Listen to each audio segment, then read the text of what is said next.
Hi everyone, welcome back to a brand new video to Wisconsin's Odd Politics, and we'll be here to inform you about the upcoming spring election that will take place on um, Tuesday, April 1st. The race will consist of the U.S. Wisconsin Supreme Court. One judge is a more conservative leaning candidate and one is a liberal leaning candidate, and you have two options to pick one of them. And then there's the DPI, which is the Superintendent of Public Instruction, that involves the education. That will be consist of Brittany Kinzer is the person is the lady running against the incumbent Jill Underly. Wisconsin will be doing that, and then there's a bunch of school board races and local races that will be happening. And for those, especially, there's been a lot of big money spent in this race. A lot is on the line for conservatives. A lot's on the line, so there's been a lot of big money from both the liberal and the conservative side to try and win this seat, because there's a lot of implications that could take place in for the midterms and beyond. So there's been a lot of focus on it, and there's going to be a lot of cases coming up that could come, and I believe elections have consequences, and so there's that. I will say that I will be backing the conservative judge, Brad Schimmel. I believe he is the judge that Wisconsin needs. We need a judge that is focused on the Constitution, and that that gets politics out of the court. I believe partisan politics has totally killed the legitimacy of the state courts and the Supreme Court, and I believe he will bring a objective meaning to what these mean. And the problem is Susan Crawford, which is the liberal, she is extremely radical. Here's the thing, liberal judges tend to be a little bit more, you could say, fluid. They don't necessarily interpret the original meaning. They think there can be some leeway. Sometime maybe that's not exactly what they meant. There could be some leeway. And they use, but even back, let's say even 20 years ago, 40 years ago, liberal judges and conservative judges generally agreed on the big objectives of the Constitution and on some things. But the problem is these modern judges are just partisan hacks. They're just far left that we're seeing running on the liberal side. There's no integrity. There's no integrity. There's no ethics in the court right now. And she's literally trying to meet with these private donors. That's what the media won't tell you. They want to focus on Elon Musk, because Elon Musk has been putting in lots of money into this race, and there's a lot of debate about big money in politics, and I would agree. I don't like big money in politics. I believe, especially in local politics, I believe that ethically, the people of this state should be picking their candidates, and really they're not doing that. And but liberals were the party that started a lot of this big money, and so conservatives are just playing the tactics that the left started. Now you're seeing this ridiculous hypocrisy of accusing Musk of buying the race. And even though the Brad Schimmel, the conservative candidate, still being outspent. So how is he outspent? How is he buying the race if he's how is Musk buying the race if the liberals still outraising Brad Schimmel? So, you have liberal donors like George Soros, you have JB Pritzker, um, you have some other far left billionaires in the West and the coast that are and the East Coast that are dumping tons of money. And the reason why is they want to gerrymander 2 congressional seats that that are held by Republicans that they can hope that they can give themselves they want to gerrymander the maps to give themselves a partisan advantage so they can beat Trump. They can defeat Trump's agenda, and they see this race as the race to do that because we have a very normal majority, and the I imagine the race will be the it could be very narrow again, and this Wisconsin race will most definitely decide that. So, and there's a lot of other things at stake. You have all the things that matter to us, like you know, religious freedom, keeping, boys and girls out of women's sports, um, educational choice, medical freedom, um, all those things that matter to us. Act 10, you know, which was proven to not be a constitutional right, that defeated collective bargaining, saying collective bargaining is not a constitutional right. And not to mention that it did save taxpayers around $1,200 each. And doing so is going to raise property taxes by a lot. And property tax in Wisconsin is already very high as it is. So yes, there's the economic implication that could impact because of that. So, and Act 10 was very popular among Wisconsin voters. So I hope, and right now there's this big get out the vote. The left has totally changed our entire election system since 2020, and especially with the mail-in system and the early vote, it's a circus. Really, I generally believe that we need to go back to a more traditional system. I believe you should only should have an excuse to vote by mail. I believe that elections should be one day.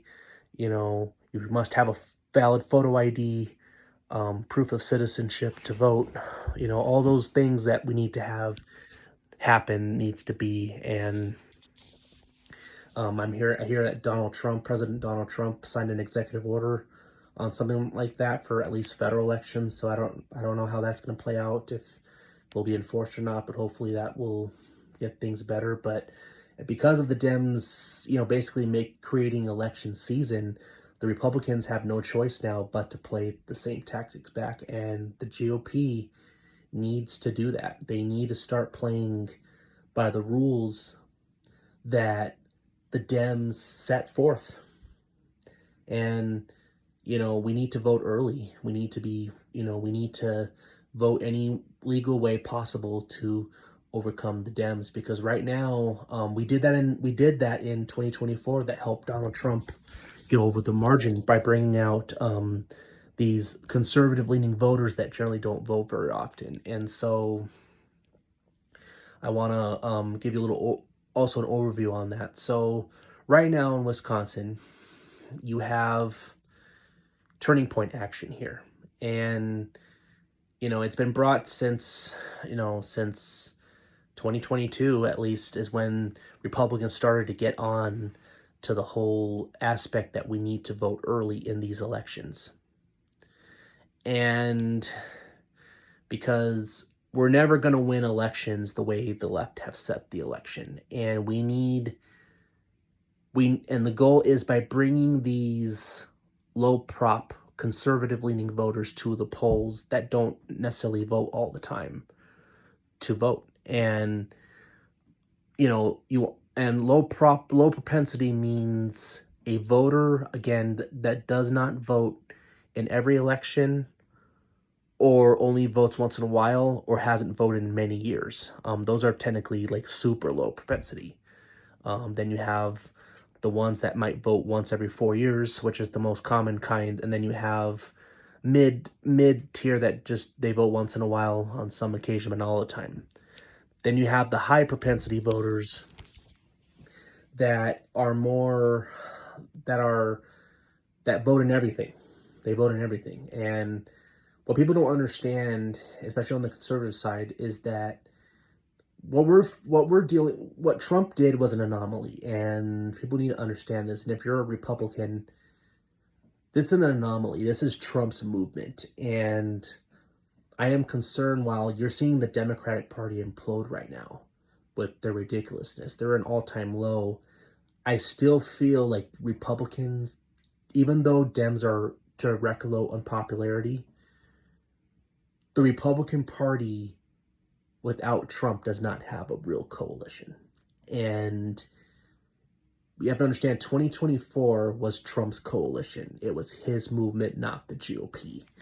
And since 2016 on, and the realignment's continuing, Trump switched the voter demographics. High propensity voters used to be more, they generally had, more often were more educated. They lived in the higher up suburbs. They were more professional class more, so a lot of them were office business and stuff. More managerial type class. So the professional class basically is the high propensity, and they vote in every election. And the Democrats now have captured those voters, and they become more the base, which Democrats are now the more wealthier party of the wealthy now and the educated. So, and because they're voting, Democrats are just performing better in these non-presidential elections, especially in the Midwest. Wisconsin, Michigan, Pennsylvania, which were the three states that helped put Trump over the top, the swing states, they all went to Trump, but that was because Trump was able to bring out those voters that don't normally vote. And the thing is, a lot of these voters are not traditional Republicans. They're just not. A lot of them are like former Democrats. A lot of them still might have some old Democrat beliefs of 40 years ago, and Trump was the first one to appeal to them. Now, Trump is a Republican in the sense that he has a Republican philosophy, but he's not a typical Republican in the traditional sense, and that's why I believe Trump does so well with these voters. The problem is the GOP has not captured these voters for themselves yet and has not proven that they can get these voters without Trump being on the ballot. And that's a real problem. And, I know Turning Point here is doing the groundwork to try to help Brad Schimmel win, because the goal is to bring those low prop conservatives out that don't vote like in these types of elections. And I admire what they're doing, and I believe that it may be closer because of their efforts, especially with Scott Presler. Scott Presler was a get out the vote. He's a get out the vote expert. He knows where to go. I believe he's the only one, one of the only few that are actually serious about it and knows which voters to go to, which he was the fundamental how Trump was able to carry Pennsylvania. And he's been here for the last 2 weeks trying to help get out the vote here in Wisconsin. So I believe it will be closer, but I am concerned. I don't think it's going to be enough, because if you're a conservative, because I just don't think enough conservatives are just going to come out. And the reason why we're losing isn't so much because of popularity. It's because Democrats that voted for Harris are going to come out more than the conservatives that voted for Trump. So yeah, it's a shame. It's disappointing. I hope there's a miracle. I hope there is a shocker. There's been a lot of work. I'm hearing on the ground that it's a toss-up, but I just don't know. I really don't know. Really don't know what's going to happen. I believe it's in God's hands ultimately. And we'll have to see what happens. but regardless of what happens, we need to figure out how can we bring these conservatives that don't vote, because Wisconsin's more conservative than liberal. They are. And we need to we need to get these candidates, we need to get people who are serious, and that started with the state parties, because the state parties are awful, especially in the swing states. They're not very good, and we need to figure out how can we get these voters out that don't vote, because what's going to happen? They're not voting, and I think there's a lot of people in the even the MAGA movement that I don't think are too serious and just like to grift off of MAGA. They don't really believe it. And the true MAGA base are these blue collar worker, those, these voters that probably haven't voted in years that Trump was able to bring out. And they're not these vote any Republican types, no matter who types. And that has to change. And, we're just going to keep losing elections until the GOP gets it through their head that they need to change and they need to actually embrace MAGA in the true sense and not just grift off of it and hoping that they can just get over the top, because there was a lot of Republicans that underperformed on down ballot races, especially the congressional district, that did not perform well. There's a lot of Republicans that hate Trump too, a lot of his agenda, and they think they can just somehow magically get over the top because maybe they get lucky. But no, these voters aren't dumb. They're not dumb. They know. They're not fooled anymore. They know. And so we need to figure it out. And I don't know what's going to happen with this race. I'll probably give some more thoughts. I plan to give some more thoughts when this race is over, regardless on who wins. And then I'll try to give some strategies on, what I believe the Republican Party need to do this, and give my thoughts, because Wisconsin should be a red state. There's no reason why it should be purple like this. And if I believe the RPW of Wisconsin, the Republican Party of Wisconsin, I believe are useless, and they don't really have much of an interest in winning. So that needs to change. And so I encourage you all to go vote. You all need to go vote. We need to go vote. I already voted. There's in-person early vote ended, but the only way we can overcome is if MAGA votes. And we need hope that Tuesday is the last shot, that they come out in droves to put Schimmel over the top. We'll see if that can happen or not, but let's wait and see. So, but yeah, all I can say left is, for those who know there's an election, especially for those that voted for Trump and supports his agenda, let them know there's an election. Don't assume they know, because I think a lot of people don't know that this election's happening, especially in the small towns where the advertising's not as good out there. There's lack of information. So that's why, again, I made this channel to inform people on these things. So, yeah, but that's all I have. Thank you. Subscribe to this channel if you want to hear more content, and there'll be more coming.